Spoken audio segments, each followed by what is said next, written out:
I am thrilled to have the opportunity to introduce Willow Wilson, the writer of the Hugo Award-winning comic series Ms. Marvel.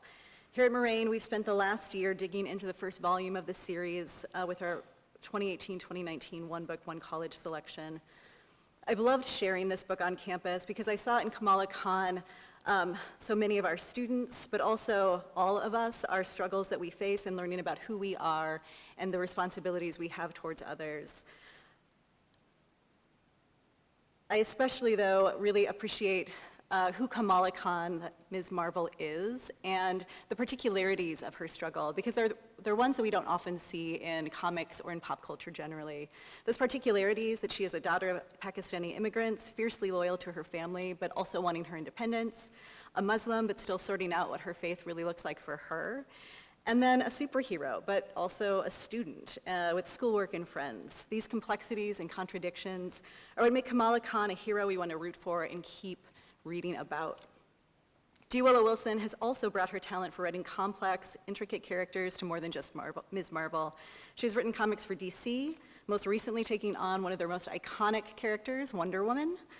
Very excited about that.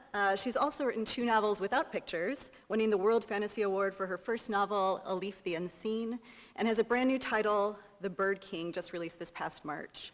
She's also chronicled a bit of her spiritual journey in her memoir, The Butterfly Mosque. All of this is to say that she is an incredible, multifaceted talent, and we are thrilled and excited to welcome her to the stage this afternoon. Please help me welcome Willow Wilson.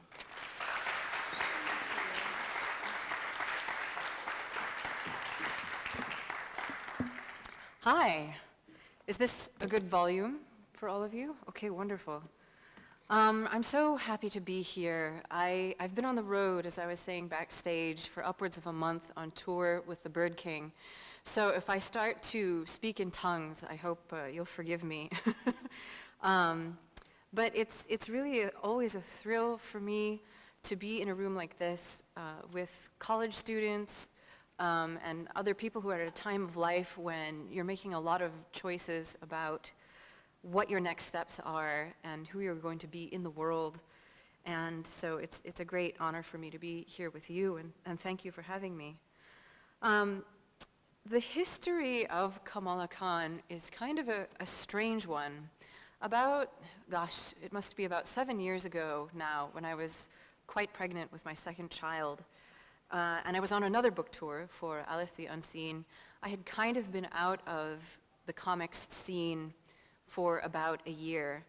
I'd been doing some fill-in work with various superhero things, but primarily I'd been focused on this book and getting ready for a baby, when out of the blue, I got a call from Sana Amanat, who at that point was an editor in the X-Men office at Marvel Comics.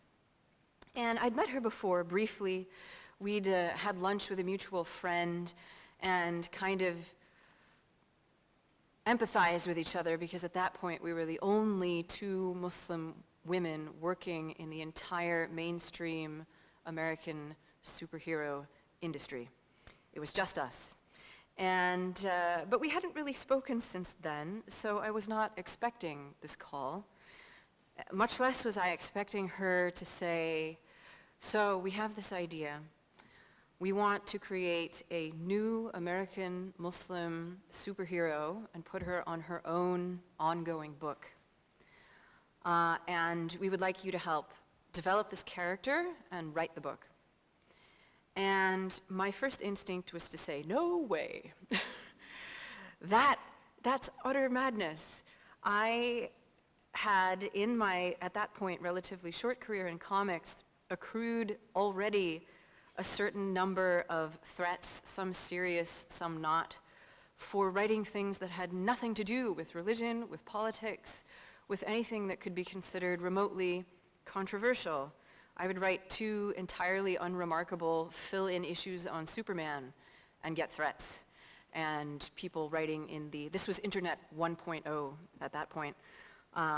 So people blogging about how I was part of a Sharia conspiracy to take over American pop culture, et cetera, et cetera.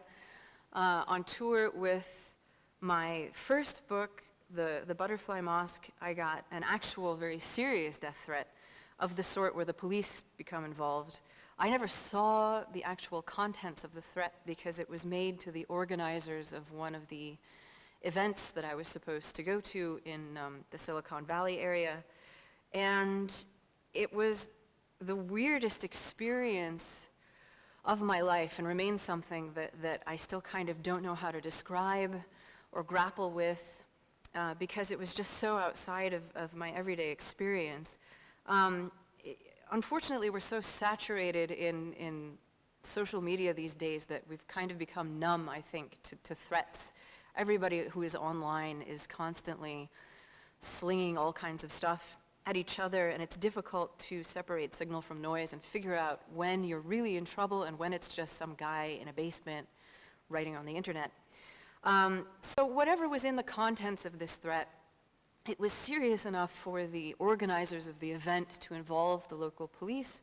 And what ended up happening was that I and the other speaker, another Muslim woman who'd just written a book, were given a security detail. We both had two police officers who had to escort us everywhere to the event and then within the event. We couldn't just go through the front door to get into the building. They had pre-cleared this very circuitous route around the back and took us that way. They had cleared the first 3 or 4 rows of the auditorium, I assume so that nobody was in like grenade throwing distance. And when we went to go do our signings after the event, they made the signing lines, the people in the signing lines, stand about 10 feet back and come up one at a time. And when there was a guy who came up with a backpack that looked stuffed, they gave him this look like, "Are you kidding?" and made him stop and take out all his stuff. And it turns out it was like an issue of every single thing that I had ever written in comics. Not a bomb, thankfully. He was just sort of like, like a skinny white dude, with a backpack full of comics who looked very bewildered. And it was striking to me at that point that it was an extremely unglamorous experience. I think we're sort of, we almost romanticize the idea that if you were under threat, you must have said something really important and out there, and it kind of, makes you a more important figure than you would have been otherwise. But in actual fact, I had said nothing very remarkable, and it did not feel exciting or dangerous in a fun way or at all romantic to have to sort of deal with this threat. It felt like I was the one who had done something wrong because, I was the one who had to have a police escort, which is not the most fun, and I was the one who couldn't use the bathroom like a normal person or go into a building in a normal way. The long and the short of it was extraordinarily disturbing, and I was not eager to repeat it. And so when Sana said, yes, we, Marvel Comics, creators of the X-Men and the Avengers, we want to create an ongoing book about an American Muslim superhero with a Muslim writer and a Muslim editor, I was like, you will have to hire an intern just to open all the hate mail. And she was totally undeterred, and I have to give her enormous credit for that. She said, no, we're going to do it. This project, I later came to learn, had arisen out of conversations that she had had with her editor at that point, Stephen Wacker, who was working in the X-Men office, in which they had been chatting about Sana's own childhood growing up as a Pakistani-American girl living in New Jersey. I'm also from New Jersey, so we sort of bonded over that. And her editor had said, we don't have any books like that. We don't have any books with these stories in them. Let's change that. So, despite my misgivings, I could not say no. It was too unique an opportunity. And so with a great deal of trepidation, I said, yes, absolutely, let's do this. And we kind of got into it. We didn't know at the beginning what this character's name was going to be, what her background was going to be, what her superpowers were going to be, her costume. We knew nothing. It was a completely blank slate. And we went back and forth about what the particulars of this character should be. Sana left the ball kind of in my court. She said, you know what, if you want to make her a convert like you, make her a convert. And I said, no, nobody needs to hear that story.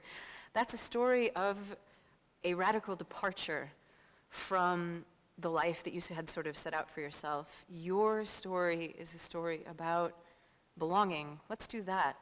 And, I will do my best to sort of honor the stories that you tell me and make them into a shape that you think is appropriate, and then, you as the editor can say yes or no and refine them as necessary. And so slowly but surely this character took shape. We kind of wrestled for a long time over what her powers should be. The power set of a new superhero is a very freighted thing, because it's sort of the symbolic essence of what that character is. And it can form a lot of the pathos and the backstory and the tension in that story. A character like Superman, whose powers stem from the fact that he is the sole remaining inheritor of a lost alien race with superhuman abilities, is very different from somebody like Batman, who has no superpowers as such, but is phenomenally wealthy, which in our world might as well be a superpower. And, whose pathos sort of stems from the fact that he grew up with everything and had it taken away in an instant, and then lives in the shadows to serve the light. So, we kind of thought for a long time and went back and forth about what this character's power set should be. I knew only two things. I didn't want her to have powers that were sparkly, and I didn't want her to have to be a telepath, because I can't stand telepaths. And I especially can't stand that it's a power often given to women superheroes, and not just superheroes. You have Deanna Troi in Star Trek, and the primary visual of being a telepath is going like this and collapsing and screaming because you can't bear the pain that you're feeling from other people. I'm like, no, that's not what we're gonna do. I refuse to write a character who goes like this, and that's their superpower. So, I was interested in making her powers something more kinetic, something visually interesting, something that wasn't necessarily pretty and sparkly, but was more visceral, that was kind of weird, that was a superpower more often given to guys. And we eventually settled on polymorphism. She could make herself very big, very small. She could turn herself into different shapes. She could kind of bend the laws of physics. We spent a long time trying to figure out how those physics would work, because of course you have to break a lot of laws involving the conservation of mass in order to get very big and still be able to smash things. If you conserve mass, as you're supposed to do, when you get very large, you would be sort of paper thin and blow away in a stiff breeze rather than smashing things with your giant fists. So where does she borrow mass from? And we went down a lot of these kind of superhero rabbit holes that I had never appreciated could go on for so long and suck up so much brain power. I had never tried to help create a superhero from scratch. All of the superheroes that I had written before were legacy superheroes who had been around for a decade, sometimes 5 decades, 8 decades in the case of Superman, and whose powers and background and supporting characters were already firmly established. And when I went into this, I was thinking of something a little bit sarcastic. I'd grown sort of an overly thick skin, having spent at that point about half a decade being a very, very weird outlier in the comic book industry, as a visibly Muslim woman at a time when the only overlap between Muslims and comics in the eyes of the general public was the Danish cartoon fiasco, the cartoons published in a right-wing Danish newspaper portraying the Prophet Muhammad in various stereotypical and racist and unflattering lights. So that was the only connection that the average American at that point made between Muslims and comic books, and the idea of Muslims working in the comic book industry was completely anathema to both the right and the left. The kind of woke left that we have today did not exist at that point, and leftist comics creators were as nervous about the idea of there being Muslims working in the comic book industry as people on the right. This is back in the early 2000s. It was a strange time, and my instinct was to kind of lean into that and parody it and make the book something kind of sarcastic. But Sana had a vision, and she said, this is our Spider-Man. This is our Peter Parker. This is the everyman superhero. She just happens in this particular point to be a Muslim girl living in New Jersey. Figure out what the essence of that is. What is the essence of what it means to be Spider-Man? A kid who grows up very average in a working class home and then through kind of fate and chance is bitten by a radioactive spider and gets superpowers very accidentally, and it changes him. What does that mean? How can we get to that classic Spider-Man line told to him by Uncle Ben? With great power comes great responsibility. What is that line if you're a Muslim girl, and how do we get there? Figure out how it would be different. And it took me a year to figure that out. At first, I wasn't even really sure what she was asking me to do. I said, well, I'm not really even sure what that would mean. What does it mean, get to that root, get to the root of what it means to be a superhero, and what would a Muslim girl Spider-Man's origin story look like? I had to sit with it for a long time and try to think, okay, well, what would make a Muslim superhero different than a lot of the other superheroes that we see in comic books today? What is sort of different about the ethics and sort of the moral constructs that she's coming from, the spiritual point of view that she has? What is something that unique that we could draw on and put into that story? And it was easy to kind of get lost in the news. There were awful things going on.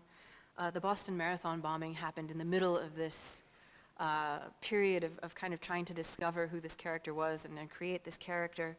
And so it seemed like every time we turned on the news, there was something saying, you're going to fail, this is going to be awful, it's going to tank, it's going to be more death threats, and it will all have been for nothing. So in other words, it was easy to sort of succumb to despair before we had even published a single issue of this book. But Sana, kind of remained undeterred, and we would have conversations at least once a week for an hour at a time about, oh, well, how do we tweak this? How do we add supporting characters who fill this role? And I began to understand really what it means to have to get to the core of what that character was, and how even if nobody read this book, even if it kind of had a very modest arc and didn't sell well, and all of the worst case scenarios came true, that this was something we were writing for us, for ourselves, that this is something that we would always be there kind of for us, would always be something that we had done, and we could say, well, even if it didn't work out, we did this. And that kind of was very freeing. In a sense, when there's a very low bar and nobody is expecting anything, it frees you to tell exactly the kind of story that you want to tell. You're not having to live up to certain expectations or check boxes. You're just kind of free to tell that story, whatever it is. And I was sort of gaming out the first arc of this book and thinking about the different plot points and what might occur and what characters might be there. And it occurred to me that in the case of Kamala, she would be driven by something slightly different from with great power comes great responsibility, that I had to kind of forget that was Spider-Man's go-to phrase. And what I thought of eventually sitting there trying to figure out what the right way to tell this story was, were two things. One was a saying of the Prophet Muhammad against despair, against succumbing to despair. And it was, when the hour of reckoning falls upon you and you are holding a seedling in your hand, plant the seedling. In other words, so the world is coming to an end.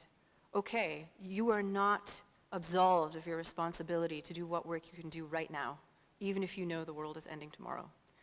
So don't despair.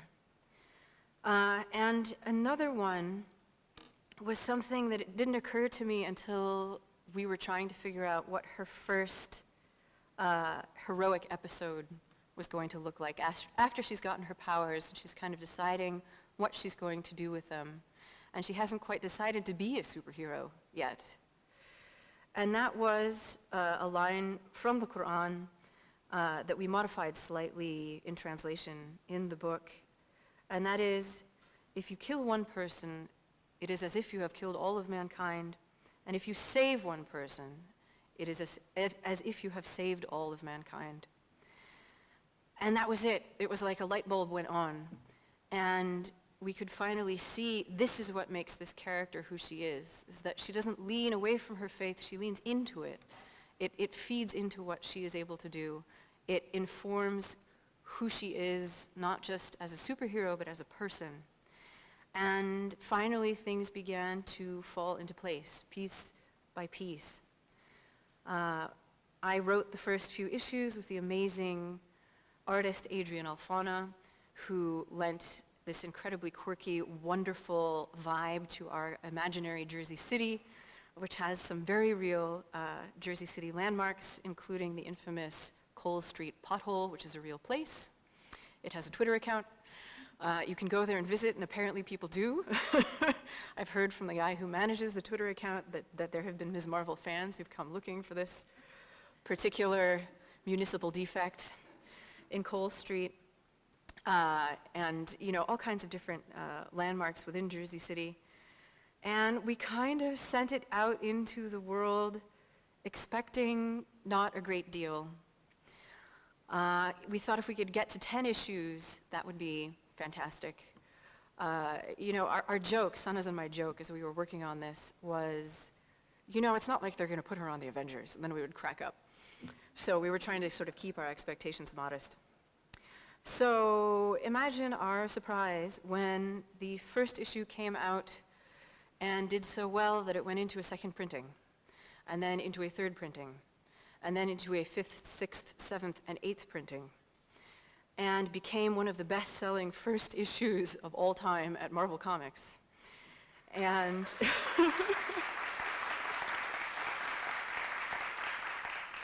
and then the first collected edition made it onto the New York Times bestseller list for graphic books. And then the second collection made it onto the New York Times bestseller list for graphic books. And then the third collection made it onto the New York Times bestseller list for graphic books. And, it was sometime at that point that Sana and I kind of said, what have we done? It was sort of a pinch me thing, where this book that nobody had been paying attention to and was sort of freed from all expectations had become exactly what it was meant to be, which was a home for everybody who kind of had not seen themselves in superhero comics, no matter where they came from. It was one of the most astonishing experiences of my life to kind of go on the road with this and meet Mormon students and Orthodox Jewish students, and all sorts of people who, though their experiences in life in some ways could not be more different from Kamala's, still related to her on some intrinsic level. And that was kind of astonishing to me. And it quickly became apparent that Sana and I and Adrian and everybody else involved in the series had created something much larger than ourselves and it was going to outlive us. And that we sort of had a duty now to live up to this character and to do right by this character. And, you know, it kind of really changed my perspective on comics, on superheroes, and on my own job, on what it is that I do. And lo and behold, in the middle of this somewhere, the higher-ups at Marvel said, hey, we would like to put her on the Avengers. The thing that Sana and I used to laugh about, saying it would never happen, happened within 24 months of this character sort of arriving on the scene. And so, you know, it's interesting to me now. I wrote my last issue of Ms. Marvel I wrote it about 6 months ago, and handed the series over to Saladin Ahmed, the wonderful writer of the Hugo Award-winning series Black Bolt, and many, many other wonderful comics, as well as books without pictures. And it occurred to me sometime in that 5th year of writing Ms. Marvel that the landscape had changed, in part because of this character. It had changed, most importantly, in the fact that because of Kamala and because of other characters that were coming out at the same time, other stories, and also a massive generational shift among younger people. I'm kind of a Zennial, so is Sana. We're also exactly the same age. We're from 2 counties over in New Jersey. We're sort of, you know, kind of odd parallels to each other. But we come from a very particular point of view. We're both sort of in our late 30s, so we're kind of Zennials. We're either elderly millennials or very young Gen Xers. And it became clear that among younger millennials and among Gen Y, that doors were opening up and voices were coming to the fore that we had not heard before. And I was no longer the only, well, Sana and I, were no longer the only Muslim women working in comics. That there was a tremendous new upsurge of these incredible voices coming from communities who had found platforms on social media and used those to organize and bring tremendous works of art, political movements, social movements to the fore. And I thought, it's time. It's time for me to leave this book. Because at the time when I came onto this book, I think I was kind of the obvious choice because there were no other Muslim women who knew how to write sequential comics. It was just me. And it occurred, I knew from the very beginning that I was only sort of halfway into the story that needed to be told, that there were things that I couldn't tell as a convert to Islam, to somebody who had come in as, in late adolescence, at the age of 20, that there were stories that I couldn't tell that somebody who had grown up in the religion could tell, and that this had gotten so big, and that there were now so many more younger Muslims coming into the medium that the best thing to do for this character who was going to outlive us was to step away and to let those voices in and to give them the reins of this character. And so that's what I've spent the last year doing, is kind of decoupling myself from Kamala. And people have asked me, is it bittersweet? Are you sad to leave? And I say, no, there's no bitterness at all. It's just sweet. When Sana and I set out to create this character, we could never have imagined that within half a decade, the landscape would have changed so much artistically, politically, that this character would be embraced by so many people, and that there would be this amazing, dynamic crop of young Muslim artists and writers who would rise together and love this character, take her on as her own, and one day our part in this story would come to a close. It's incredible to me. So I leave this character with a very, very light heart, knowing that long after I have gone, she will continue, and it's largely thanks to you. So thank you.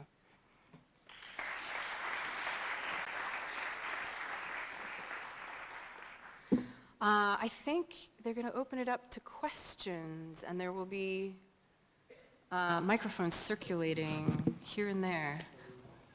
It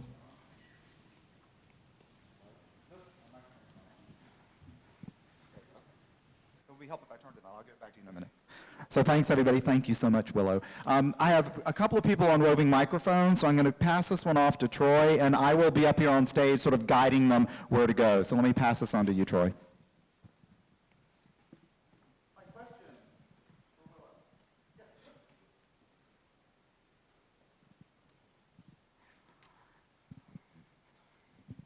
Hi, having grown up with superheroes and like them being a big inspiration for me, I've grown up like seeing the changing landscape and like how like long it took to like adapt stories becoming shorter and shorter. Like Miles Morales took way longer than Spider-Gwen to become animated. Yeah. And now Miss Marvel's animated in Marvel Rising. And I was wondering, how do you feel like seeing a character you helped create like being brought to like children all around the world through a cartoon?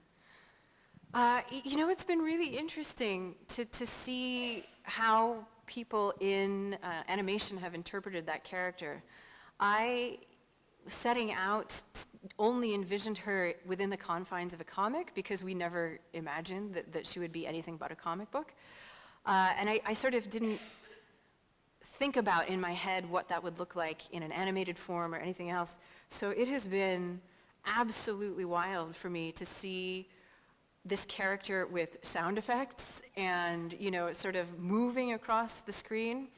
I think the way that she comes off in Marvel Rising is just the most hilarious, trippy, I mean, it sort of reminds me of the very old, like 1970s Yellow Submarine animated music video that the Beatles put out. Like it's extremely psychedelic, which I love. But I'm like, okay, what can I say that's not under an NDA? Yeah, but when you try to translate that into not animation, you run into problems. Because we never anticipated that she would ever, you know, be in a world where people would be thinking about how do we adapt this for screen. So it's wild to me, and you know, sometimes she ends up in things, you know, like iPhone games that I don't even know about until people tell me on Twitter. So I still pinch myself. It's incredible, and yeah, I'm still waiting to wake up. More questions? Right here.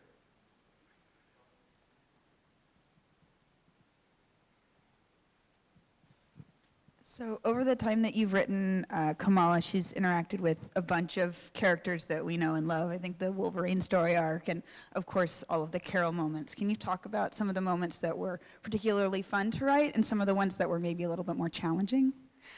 Yeah, so once the first issue got really, really big, the characters that we could bring into that series increased exponentially.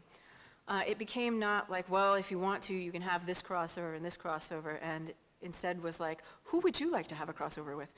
And my first immediate response was Wolverine.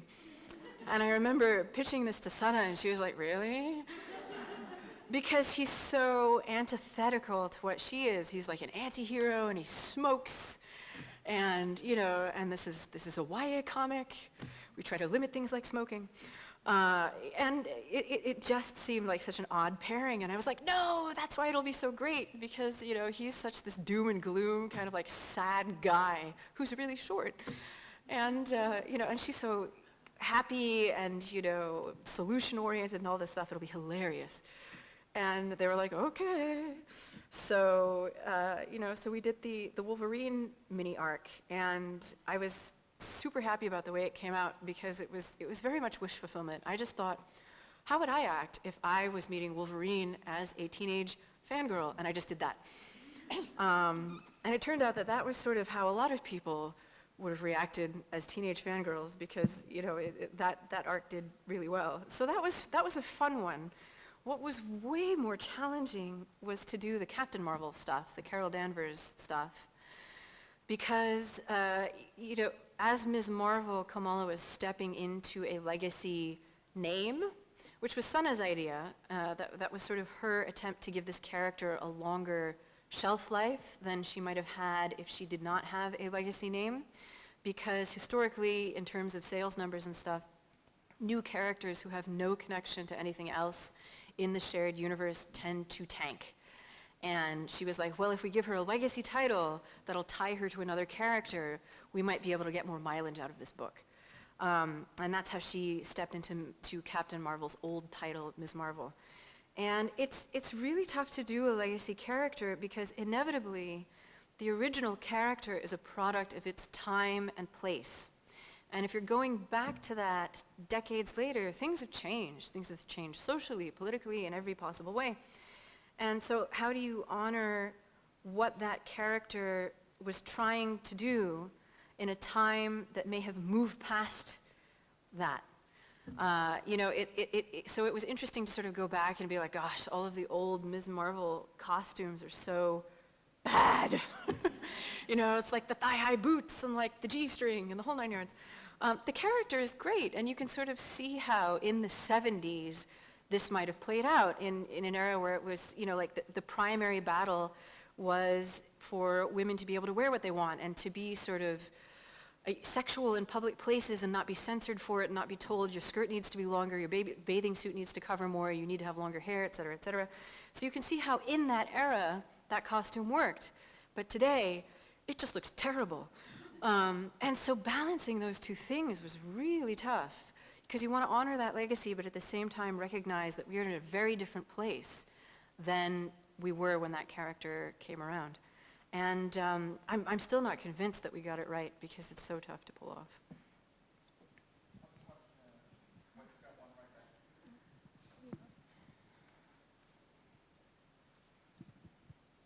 Hi, I noticed that you were saying that about like Miss Marvel, but what made you choose Captain Marvel as like her idol character?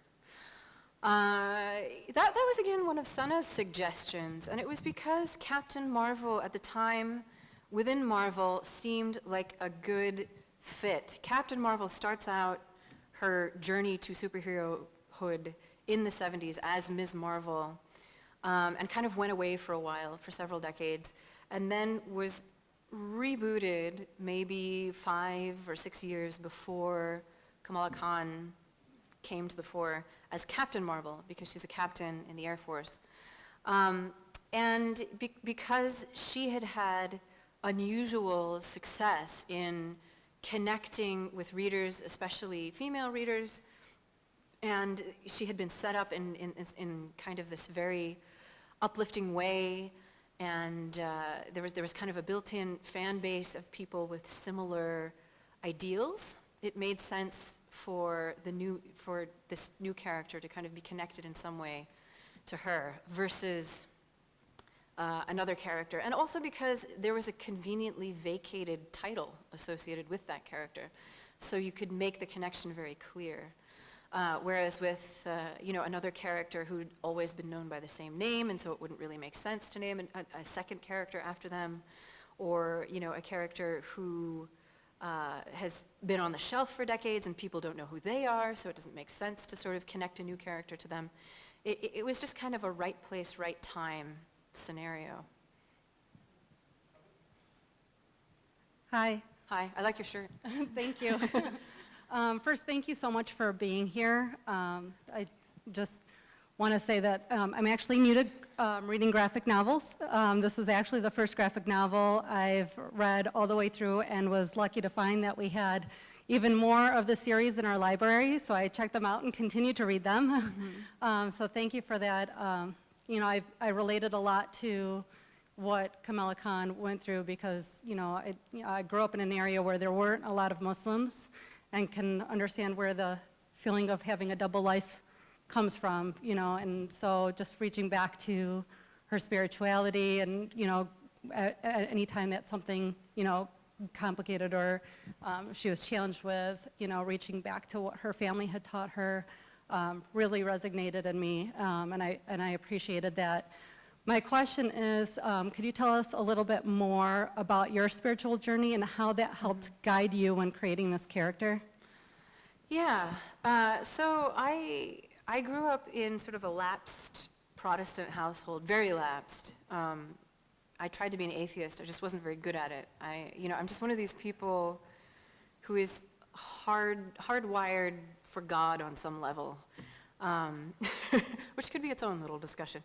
As a teenager, at about Kamala's age, I began investigating religion in a more serious way. I started reading more widely. I was, in college and kind of exposed to a lot of different ways of being and beliefs and thought processes that I hadn't encountered before. At some point, I think, for me, Islam became kind of inevitable because I had always been intuitively that particular variety of monotheist. I just never really had a name for it or known that there was a name for it, or that this was something, that this was a way that people had been in the world for over 1,000 years. So, to me, it really became, it became something inevitable. And I probably would have converted at 18, except that 9/11 happened when I was 18. And it upended everything. It upended history, I think, for those of us who were sort of living, especially on the East Coast at that time. I was in Boston. I was left sort of taken aback and thinking, is this it? Are they right? And I'm wrong? And it kind of threw me into this kind of crisis that lasted for a couple of years. But ultimately, at 20, I kind of came back and said, no, this is what I am. And kind of ran away to Egypt to study Arabic and learn more and study the religion in more depth. And for a long time, I thought I just wasn't going to tell anybody. I don't know how I thought I was going to pull that off. But that was kind of my plan. And so it was very much a matter of kind of living for a double life for a time, of not revealing bits of me to the people that I loved most and feeling really guilty about it and guilty about feeling like I'd sort of committed some sort of betrayal by taking this radical departure from the life that was sort of expected of me. Kind of wrestled with it for a long time, and coming to a place where I could talk about it with people in my life was something kind of difficult. As for how it affected this character, I'm not really sure how to answer that question. I think all of us in our teenage years are kind of trying to figure out who we are in relation to the people around us. I think that's not unique. I think trying to sort of stifle a big part of your life and keep a major development in your life away from your parents and the people you grew up with, I think that almost played out more in the way that she handles her superpowers than anything else. Not that I view, converting to a particular religion as gaining a superpower. If only, that would be awesome. Where the TSA is concerned, it's kind of losing a superpower. But that feeling was very well known to me. It was that feeling of, I have this secret, I don't know who to tell, I don't know if this is a bad thing that I should be ashamed of or something that I should share with people, I don't know how to feel about it. So that way that she deals with her superpowers and who does she tell and who does she not tell, even talking about it right now, I feel the little, like my stomach creeping up into my diaphragm. But a lot of the other parts are me trying to do right in a writerly context by Sana's stories, and by the things that she felt were really important to include. And that was a matter of making myself quiet and not bringing myself into the story, except as a sidekick. There's a lot of me in Bruno, there's a lot of me in Zoe. I felt like it was important to have those characters there, in Zoe's case, kind of starting out a little bit garbagey when it comes to, being sensitive about various things. So, all of those characters have, I think, little autobiographical bits of me and of Sana and of Adrian. And they come out in different ways, and sometimes in ways you might not expect.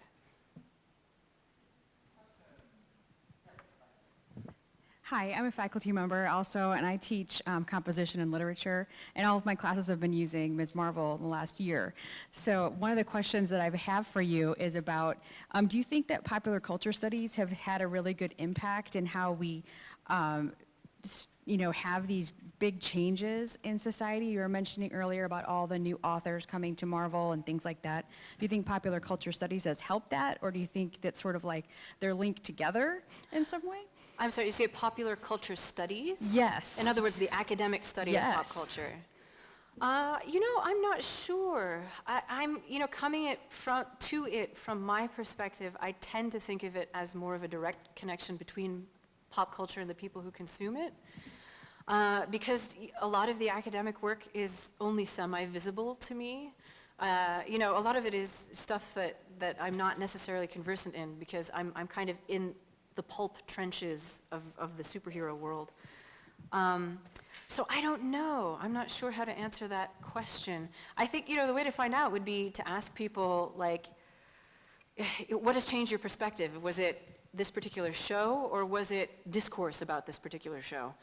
And, I do think it's interesting that the discourse has moved into social media in kind of a big way, and I do see kind of pseudo-academic discussion of pop culture on social media in a way that definitely did not exist 10 years ago. So it could be. I don't know that I'm necessarily in the best position to tell, though, ironically. You might be in a better position to tell. I had one other question. Have you seen the Lego Ms. Marvel? I have. Yeah, she's pretty cool. fantastic with the swappable arms. Yes. Yeah, it's great.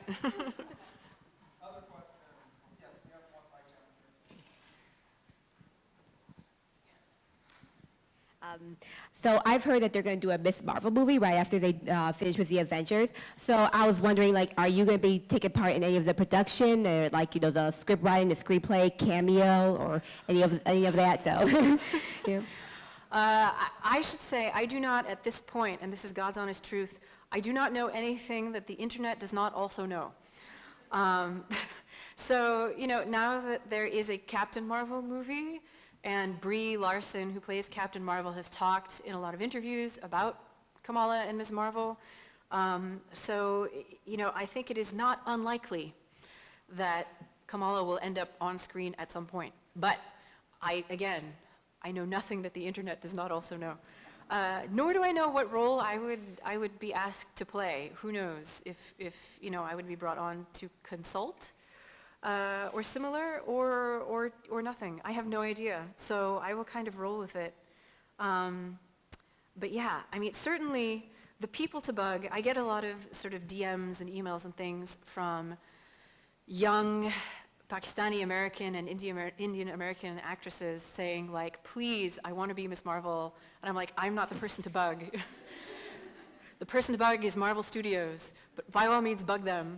Like, don't stop bugging them. It's a great thing, but unfortunately I have no actual power in the casting process or anything else not directly related to publishing. So I'm excited. I'm excited to see what's going to happen. And again, like, Sana and I still talk, and we're like, is this real life? So yeah, stay tuned. Stay tuned and bug Marvel. Those are my two suggestions.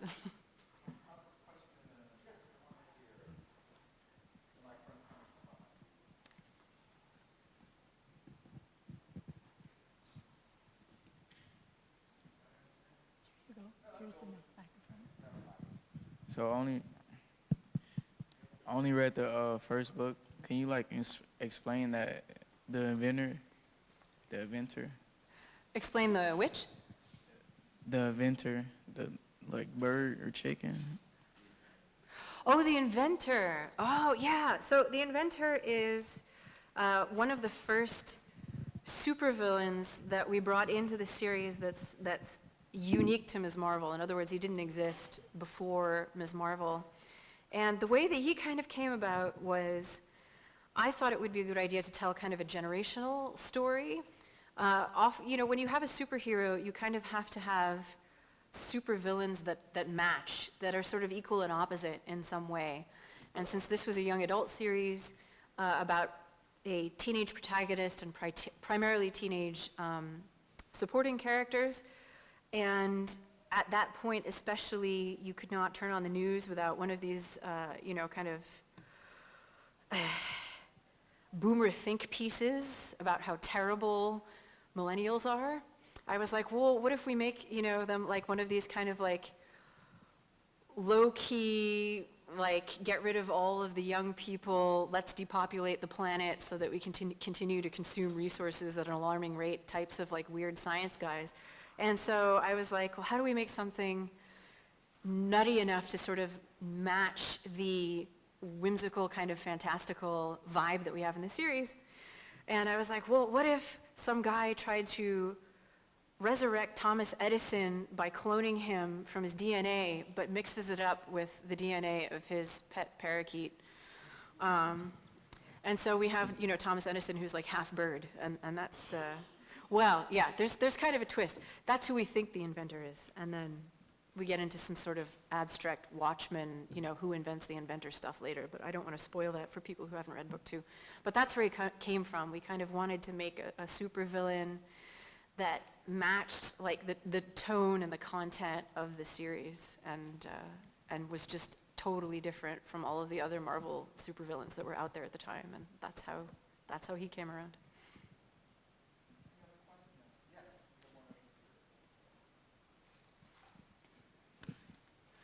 Okay, I wanted to ask you mentioned that you're gonna be leaving it for the new generations that are coming, right?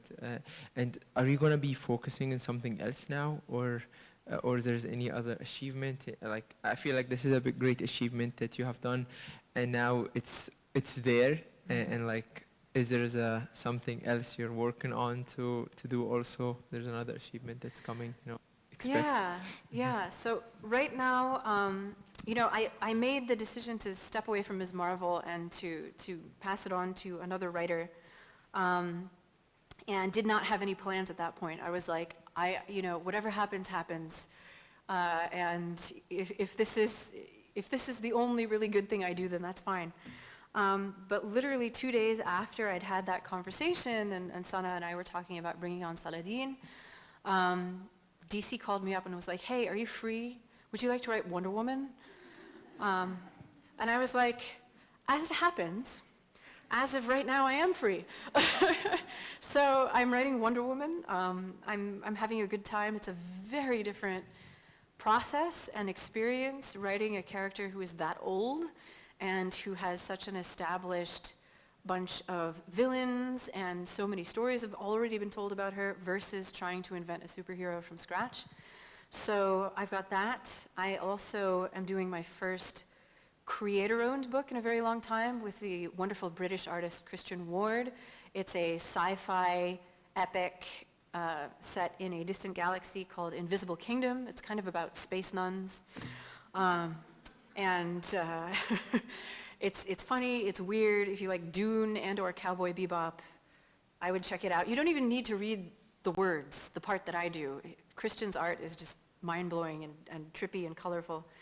And I just published my second novel without pictures, The Bird King, which is a historical fantasy set in 15th century Spain. So I've been surprised by how busy I've been sort of post Ms. Marvel. But no, I'm not complaining.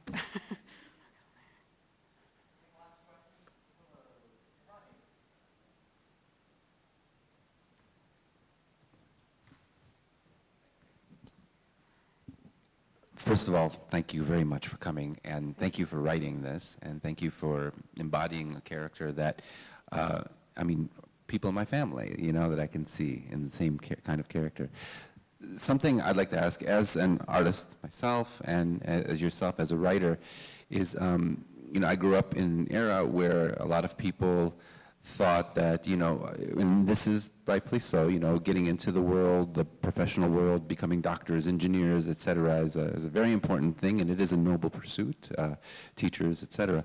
But I've also found that I've been able to reach audiences through something that I've imagined, or through art, or through performing, or talking about something that's artistic. It gives us an audience that's ready to receive.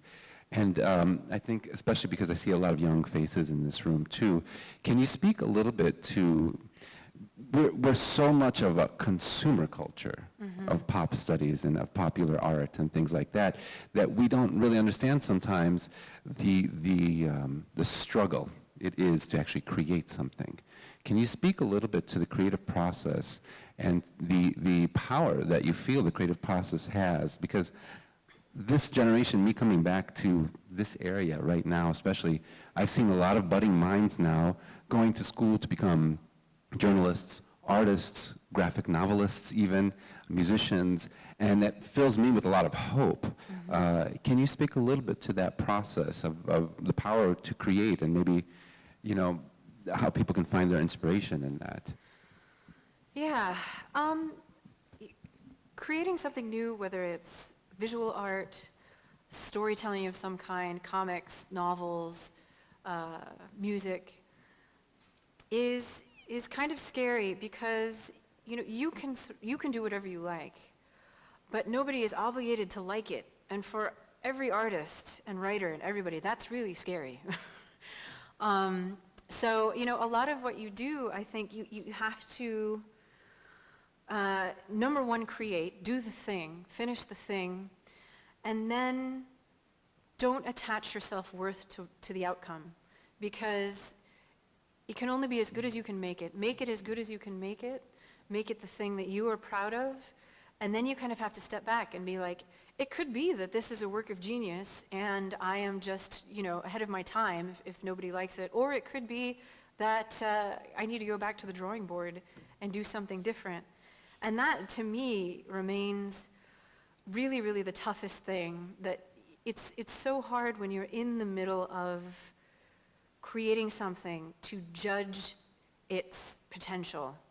And oftentimes it's the stuff that you think is going to be a fun side project that kind of blindsides you and and becomes the thing that you didn't know people wanted and were waiting for. And maybe it's your passion project that like 10 people read and 5 of those are your relatives. You really can't tell. So I think the most important thing that gets lost in an era where we're so used to kind of influencers and people being on social media kind of pushing themselves as a product and all of this is that success is not guaranteed, but that doesn't matter. That doesn't mean that whatever it is that you're doing right now does not have worth, does not have merit, and will not be meaningful to somebody. So I would tell people, resist the urge that consumer culture gives us to quantify what we do. The quality is much more important. The fact that you finished it, the fact that it's yours, that nobody else will ever tell a story like it but you, that's the important thing. And resist that commodifying influence that says, well, if you don't hit this threshold, if you don't have this many likes, this many viewers, this many downloads, then it's worth nothing. Ignore that and keep going, because the important thing is that you did it and you completed it. And if you can complete a work of art, no matter what it is, that puts you ahead of 90% of the people who want to be artists. The very fact that you can finish something. So yes, it is more important for it to be done and for you to be satisfied with it than it is to have more likes or more clicks or more downloads or more whatever than whoever it is you think you're in competition with. So thank you so much to G. Willow Wilson. Please, Thank you a guys round of for applause. coming.